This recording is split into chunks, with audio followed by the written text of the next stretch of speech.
The U.S. has agreed to let 8 countries, including Japan, India and South Korea, keep buying Iranian oil after it reimposes sanctions on November the 5th. That is Monday. That is according to senior officials in the administration. This as WTI crude is heading towards its biggest loss since February. That's as a Bloomberg survey says OPEC production is at its highest level for 2 years, with Saudi and Libya offsetting the loss of some Iranian crude. Joining us now for more is Stuart Wallace, our executive editor for energy and commodities. Mark Phelps from AllianceBernstein is still with us. Stuart, let's come to you first then. Good morning to you. Help us make sense of all of these contrasting bits of news flow, if you like. Let's start with the 8 countries that we've heard about overnight, the US granting waivers to 8 countries.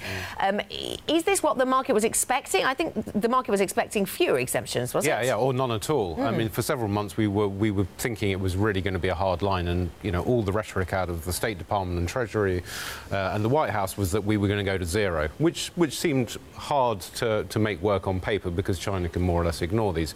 Nonetheless, 8 is far more than we were expecting. The key, though, is what are the hard numbers behind that? How many barrels are they going to be allowed to buy? How quickly does it have to taper off? Is it going to look similar to what the Obama administration did, in which case oil prices, they are entirely justified? You know, a downward slope seems like the right direction.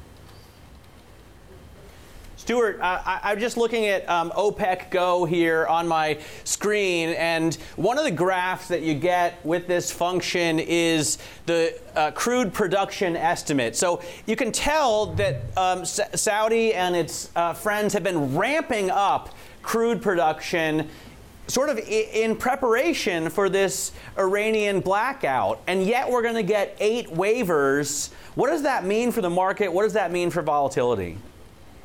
I mean, I think it puts particularly Saudi Arabia back in a position it was in a few months ago. So we had all those, you know, furious tweets out of the White House talking about how OPEC was manipulating the oil price, which was not entirely unjustified, it has to be said. Nonetheless, that spurred Saudi Arabia to massively increase production, go out into the market with all these additional barrels. And I think the reality that it found on the ground is that the demand just wasn't there yet. Now, over time, you've seen a stockpile build up, you've seen the price come down. The rhetoric, though, from OPEC and the OPEC Plus group remains the same. We see it there in the hard numbers on that screen you pulled up. That is the result of dozens and dozens of reporters calling their sources in the markets and trying to count the barrels coming out. There is no doubt production is going up. We're not convinced yet that demand is there on the other side, which again points to a downward arrow for the oil price.